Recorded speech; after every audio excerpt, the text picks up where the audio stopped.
nice ideas about the Seder before we get into the specific Mishnah that deals with the Seder. Okay, so first off, what is the Seder? What is it? Why do we do it? Why do we do it? We do it because it's fun.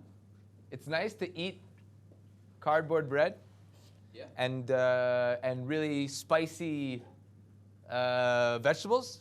And it's funny, besides that meal itself, most of the foods we eat are actually not so nice. The wine is nice, but I'll tell you, even the wine is a little bit difficult. You go drink 2 cups of wine.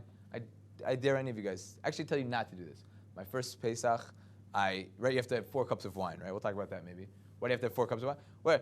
But, right, people drink normal wine, and if you follow the Mishnah and you restrict your eating already from while it's still day, and you go into Pesach without eating, and you drink 2 cups of wine and you don't eat anything, do you know what happens?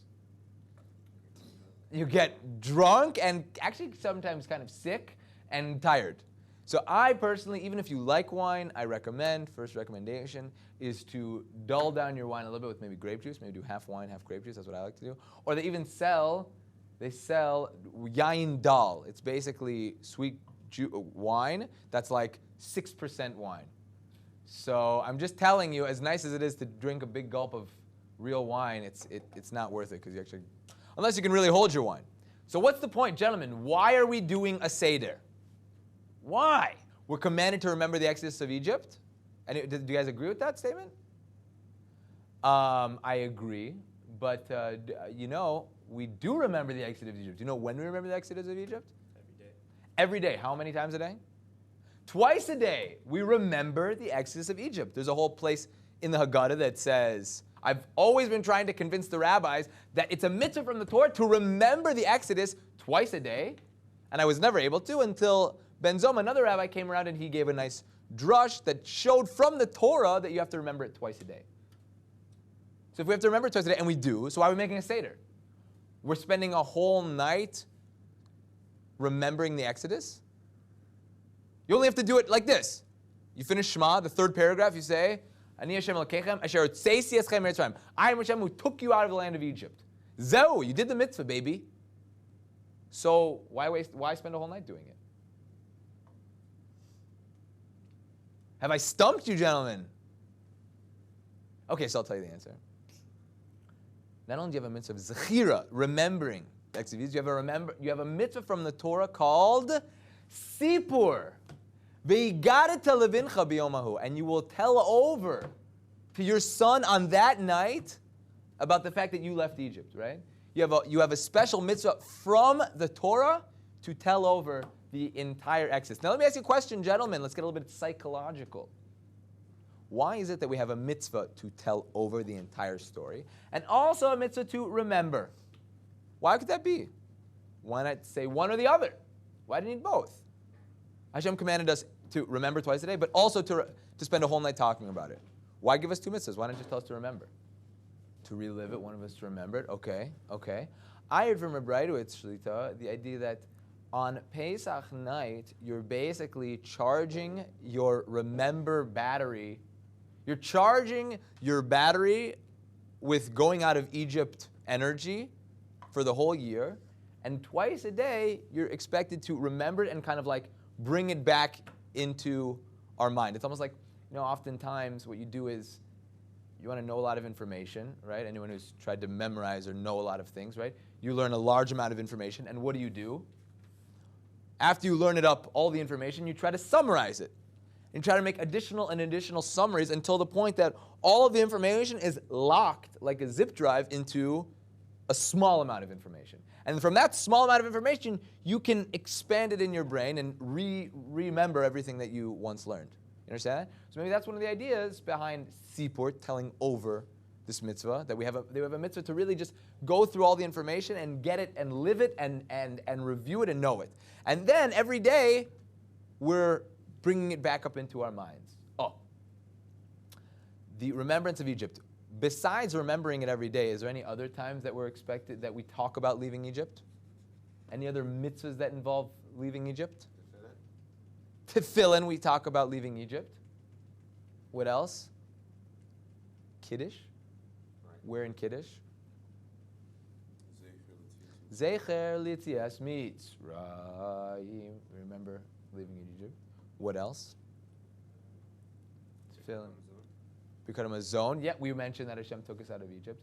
So here's a question, gentlemen. Why are Jews obsessed with remembering that God took us out of Egypt? Why are we obsessed with it? What is the connection between leaving Egypt and Kiddush, right? Shabbos, right? Shabbos, there's a special thing in the Kiddush of Shabbos that we were mentioning, leaving Egypt, right? Now, very interesting idea, right? Like we're saying, more along the lines of this metaphor that we're talking about, leaving the Egypt inside of us. What does Shabbos have to do with being freed from slavery? What does Shabbos have to do with it? As a matter of fact, I'll say the opposite. Shabbos is a very huge sign of slavery, right? You ever talk to let's say, a non-religious Jew, and he finds that you're a Shomer Shabbos Jew, he says, oh, you keep Shabbos, meaning you don't do this, and you can't do this, and you won't do this. Me, you know what I do Friday night, Saturday night? I do whatever I want, right? So who seems to be the free person? Michael, just with his nod, makes us know the obvious truth. It seems to be the non-religious guy. Anyone disagree with that? Yes. Oh, very nice. In front of the millions, please. What's your answer? So it's a fallacy to believe that having no constraints is true freedom. It's a fallacy that you heard it here much better and much more English than I could have said it. Right? It's a fallacy to believe that having no constraints is freedom. Why not? Because I was going to say because we're slaves to our desires, slaves to the world, slaves to... Oh, Rav Breidowitz quotes Tagore. Who is Tagore? I think like an Asian poet. Yeah. You've heard this before? I remember everybody's class, like, wow, he really knows everything. He says, the human soul is like a violin string. Why is the human soul like a violin string? Because a violin string, when it's on a table, so most look at it and say, that violin string is free, right? Only when you put it in a violin, it's constrained. But what happens? Very obviously, right? Who wants a stupid violin string sitting on a table? It does nothing, makes nothing. But once you constrain it, so then the music comes out. So the same is with the Jew, right? I would have, right, so that via the constraints, via knowing what we can and can't do, that's where the true music of the Jewish soul can come out, right? You ask any person, I love this example, right? If any person says, you know what, I want to just do whatever I want to do. Where on earth do people who want to grow work like that? Some guy, let's say Michael, he's a very, very intense weightlifter, right? Say a guy comes to you and says, you know what, I want to be super strong. I want to be the strongest guy ever. He says, these weights, I'm just going to start lifting them, right? What would you say to that guy? You know what you're doing. Yeah, so whatever, I'll figure it out. I do what I want.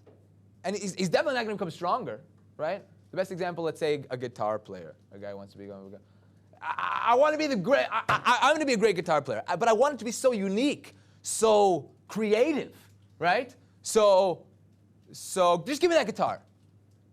What's going to happen? He's going to really stink, right? Only via restriction and learning the basics of what he can and can't do with the guitar, is there any way he'll even become a good guitar player and become a unique guitar player, right? Best example, anybody ever watched LeBron James play basketball, right? Now he is a very unique player. He has a very unique style, right? One of the cool things about the new video games, right? I saw like what was the new generation of football and basketball video games. I don't play video games. I just make fun of people who do. But when I used to play them, right, the biggest difference that I saw change was that they were able to have, with each unique player, his style of dribbling, right? His style of crossover, his style of shooting, right? Whereas the old basketball video games, okay, so you had Jordan and Pippen and all that, but they all shot the same, right? So you have these unique styles that each player, the way he did. But how did LeBron James get to his unique style? When he was ages, I don't know when he started playing basketball, 6 months maybe. From the ages of 6 months to 5 years old, was LeBron doing anything different from anybody else? No.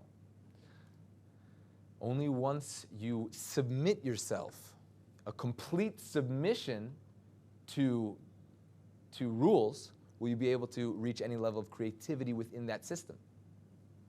Right? So we say that about life as well. That's the Jewish way. Submit yourself to the rules, and via the submission completely to the rules, that's where your uniqueness will manifest.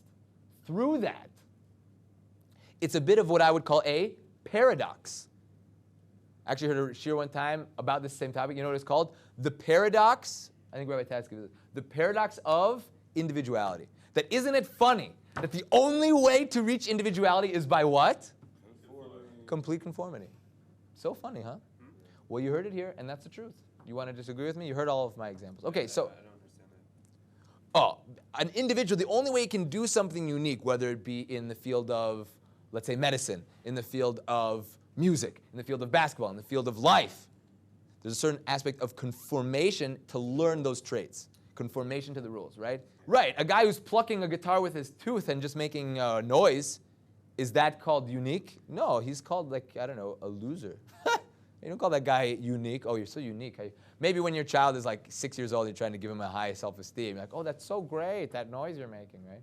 But no, everyone knows, like, no one would pay money for that. People would pay money to not hear that. So that's Judaism in general, but what's Shabbos? Shabbos is the same idea. Shabbos is the idea of, right, that leaving the slaveship is to actually abide by the laws of the Torah, abide by, and via the keeping the laws of Shabbos. Sorry, let me start over. This guy who says that I'm a slave, right, and he gets to do whatever I want, you know what I ask this guy?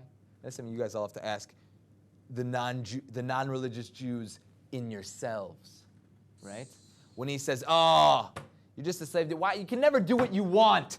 You can never do what you want anymore. You always have to do what God says. You're such a slave, right? You know what I ask that non-religious Jew inside myself and across from me?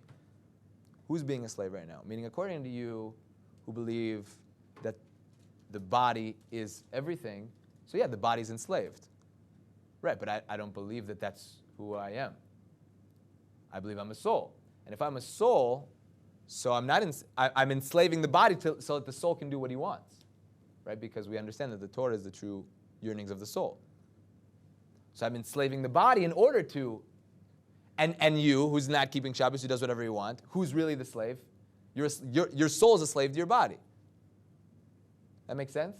So now we understand that's the idea. We're trying to escape slavery. And like I said, not just Pesach, not just when the Jews left Egypt, but that was a microcosm of all the slave ships that we leave. Now, what's called leaving slave ship? Leaving the bonds of whom?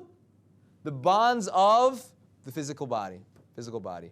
And where do we see that you have to leave the bonds of the physical body? Shabbos. You have to. Any person who has an addiction, right? I personally am addicted to biting my nails. I said it, national television, right? But on Shabbos, you're not allowed to detach something from its life source, right? The malacha in the Mishkan was that they cut stuff, they cut living things. So the tolda of that, right? You have the av, which is to cut plants. That's what they did in the Mishkan, to cut wheat and plants from its life source. And the tolda, right? The general principle is that you're not allowed to detach anything from any life source, right? Hair, beard hair, right? Fingernails, right?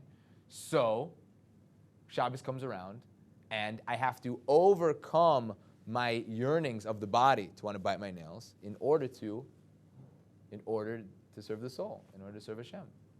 Another idea, gentlemen, is that the only thing that we're dealing with Pesach? No, even though that is a very beautiful spiritual idea. But what did, I spoke about this before, what did the leaving of Egypt teach the Jewish people? Right? What lesson in Jewish thought did the leaving of Egypt implant in the Jewish people forever? What does that mean? Shkoyach, what does that mean in the realm of day-to-day life? That Hashem... Everything comes from Hashem. That everything comes from Hashem. One big thing, let's just take the 10 plagues, for example. Each of the plagues, I forgot where I saw this, maybe I'll bring it in one day.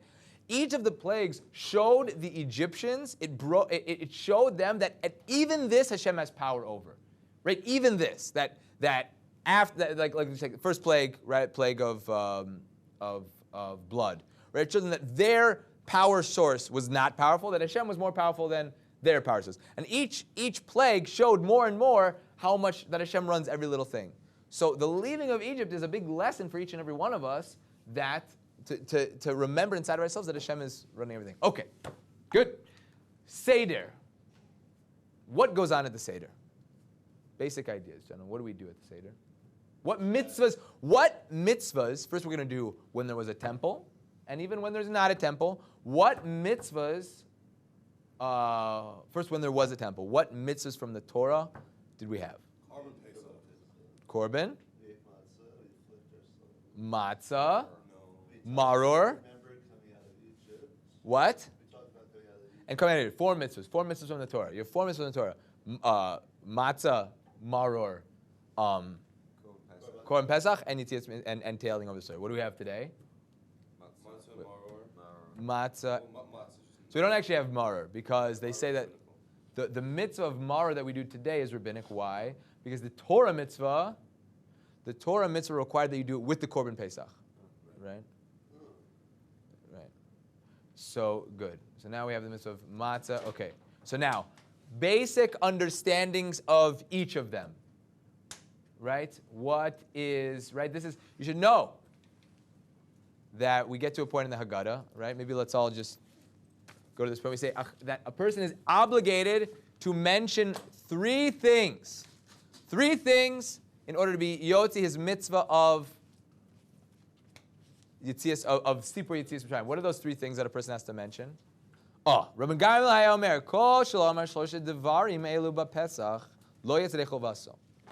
Right, a person has to mention these 3 things in order to fulfill his obligation, right? Pesach, Matzah, Umara. What the act of telling over the Sipur Yitzias Mitzrayim, what are we essentially doing the majority of the time? We're telling over what? The miracles, telling over all the miracles that Hashem did for us, right? When we left Egypt. Now let me ask you a question, another contradiction. What does the word Seder mean? Order. Why is it called order? So let's look, right? First page, we have the order of the Seder. What does Seder mean? Order. So really, if you were to translate this sentence, it would be the order of the order. But okay, we call it the Seder. Seder really means order. Why is it called order? Because we have 1, 2, how many steps? 15 steps to this. Now, 2 ideas here, gentlemen. Why is it called Seder? Why is the essence of this thing that we're doing based on order? Why is order so important here? It's just because, okay, we do things step by step by step by step. Like we said, the goal of Pesach is to leave Egypt. Every year we try to leave Egypt, and like I said, not just on Seder night, but every day we try to leap and overcome the Yetzer Hara inside of us, the Egypt inside of us. How is that done? The only way, gentlemen, is via order, step-by-step process. What's the point I'm trying to say? Has anyone ever heard of the book Mesilas Yesharim? Yes. What does Mesilas Yesharim mean? Track. The path, the track, whatever you want to call it, the path of the just. And what does he outline for us in that book? A step-by-step process of becoming the greatest human being that a person can become.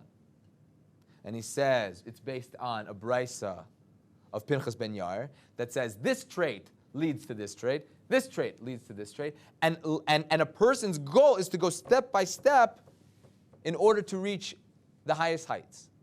So what does that teach us? Not only with our examples that we used before, but now we have this also as an example, is that the pathway to the greatest being that I can become is via steps, right? By going step by step, not jumping too quickly, but by going step by step along the lines of the path that our forefathers have taught us, right? That there is an exact given for us step-by-step process of how to become the greatest person we can become, right? And like I was telling Michael, I received from one of my rabbis, that Judaism mirrors weightlifting, or weightlifting mirrors Judaism in 2 ways, right? What did we say? The first rule is of weightlifting, no pain, no gain, right? That you have to be moving, and you have to be challenging yourself. But the other is you have to move little by little, right? You can't jump steps. And some of the most difficult things that people have had to deal with in Judaism are when you try to skip steps. You try to act above your level of righteousness, right? But if you follow the path of the just that the Ramchal sets out for us, which is from the Tanaim, so you have a step-by-step process of becoming the Jew that you want to become. And you see also from the Seder, have the same idea, right? That step by step. Good. Now, let me ask you something. When we think of the word order, right? Order means kind of like organized, right? Things are going very good, right? Now, the natural world moves with an order, correct? Correct. Patterns, right? Everything fits into its place. A miracle. Wouldn't a miracle be called out of the ordinary? A miracle is disorder. A miracle is when something disrupts the order of the natural world. So, another contradictory question. Gentlemen, how could we call this order if the entire time we're speaking about disorder? All the miracles that took place. All the times that there was a lack of order in the world. Right? The world goes via an order. Right? Nature goes via an order. You go to work, you make money. You do this, you get hurt. You blah, blah, right? Cause and effect. There's a normal cause and effect that runs nature. That's called order. And our night of order is specifically speaking about all the disorder that happened when we left Egypt. It's a cute question. I don't know if it's the best question, but it's cute. It's a nice question. And it really gets a very important aspect of Judaism. The essence of a Jew, the order for a Jew is outside the realm of order. What does that mean? A Jew's way of life, a Jew's order is in the realm of miracle. That a Jew, as much as we might look like a normal human being, as much as we might act and sound like a normal non-Jewish person, Jews are not governed by nature. Right? And that's a very difficult thing for most people to comprehend. And I have a feeling a lot of the guys in this class are saying to themselves, it's not true, right? We also have to go by order. It says about Avram Avinu, right? Avram Avinu, when God told Avram, you're going to have children. How old was Avram? Forgive my ignorance, but I'm not sure. But I know above 90. And his wife, Sarah, was also super old, right? No way in the realm of order would Avram Avinu be able to have children. And what does it say about that? What happens when Avram Avinu asks God, how am I going to have children now? It says in the Torah, beautiful words, that Hashem took Avram Avinu chutz, outside. Right? And it showed him, he said, look at the stars. These stars, they're going to be like, your children are going to be like these stars, right? Whether in a mount or in the mount of shiningness, that they're going to be a light to the world. Gentlemen, did that answer Avram Avinu's question? How am I going to have kids? Your kids are going to be like these stars. That answers the question? So, lefi the pshat, doesn't seem like it answers the questions, but lefi the drush, the deeper meanings that our rabbis teach us, he was answering. What was he telling Avram? Avram said, how am I going to have children? And God told Avram, took Avram outside. And what it really, the deeper meaning that our rabbis teach us, is that he took him outside the realm of nature. He took him above the stars, so to speak. And he says, this is going to be your line. That you Jews are not bound by the realm of nature. So much so, gentlemen, so much so. Anyone ever heard of Rabbi Shimon Bar Yochai? Rabbi Shimon Bar Yochai, once again, a part in the Gemara that a lot of people, depending on your background, don't love to hear. Rabbi Shimon ben Yochai has an argument with Rabbi Yishmael. Should a Jew learn Torah all day, not do nothing else, sit and learn? That's Rabbi Shimon Bar Yochai. And Rabbi Yishmael says, no, a person should try to work a little bit and then learn the rest of the time. But a person should work, because if he doesn't work, so he could become poor, and then he's going to need to. But if you're Rabbi Shimon ben Yochai, he held that for every single Jew, that every Jew had the ability to be on the level that you could learn and be completely involved in service of God the whole entire day. Oh, and how do you get food? What about food? What about providing for your family? So he points to a pasuk in the Torah. Then in the Torah it says that the non-Jews will do your work for you. That non-Jews will come and they'll take care of the things that you need. They will serve the Jewish people. See what I'm saying? I can already tell how people think about it. This is our Torah. This is what the Torah tells us. Right? I don't have to feel so bad because this is what the Gemara says. Rabbi Shimon Bar Yochai. It's Shitas Rabbi Shimon Bar Yochai. That if the Jews are doing what they need to be doing, all of the physical labor that needs to be done for the Jews, the non-Jews will do it. Rabbi Shimon Bar Yochai, he said this, but he held that this was how every Jew should be living. He just might have been the only person to do it fully, to that amount, right? But He wrote the Zohar, right? he wrote the Zohar, right? We all know the story. Rabbi Shimon Bar Yochai went into a cave for 14 years, right? And that's where God fed him miraculously via a carob tree, and he was able to produce the Zohar from that time there. Now, listen, don't get me wrong, gentlemen. The other side, Rabbi Yishmael, people always say, and the truth is, at the end of the day, the Gemara ends, many did like Rabbi Shimon Bar Yochai, and they were not successful. Many did like Rabbi Yishmael. Rabbi Yishmael said that a person should work what's necessary and then learn, right? And they were successful, right? So what does that seem to mean? Does that mean that Rabbi Shimon Bar Yochai was wrong and Rabbi Yishmael was right? So people are medayik. Be medayik in my words, gentlemen. Be exacting in my words. Many did like Rabbi Shimon Bar Yochai and were not successful. Anyone who's a little bit of Gemara? Many, but few, that for the selected few, can live on the level of Shimon Bar Yochai, right?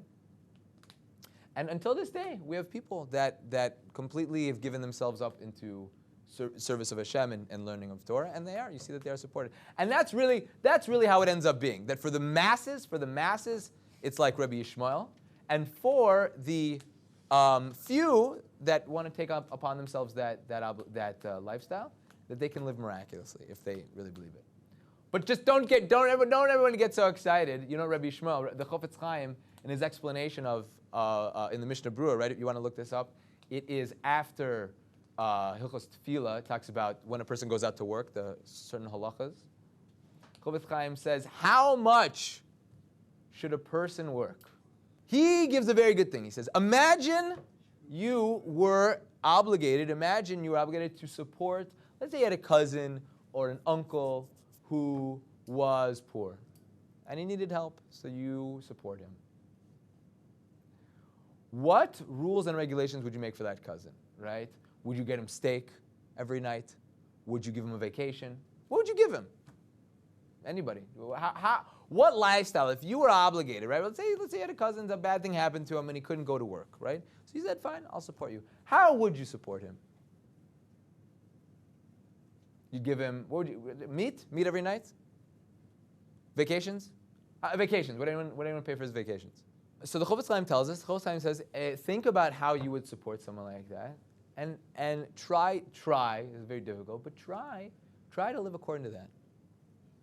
That all the dainties of the world is not what a Jew should be interested in. We should be trying to be interested in spiritual growth, right? And not to be spending all of our time and money on physicality. I'll tell you a good story, just one story. Anyone heard the story about the Chofetz Chaim? How he was able to live like this? Just a very interesting story. They had a guy who came to visit the Chofetz Chaim, and Chofetz Chaim lived in Radin in a very modest place, and he was the rabbi of the entire Jewish people.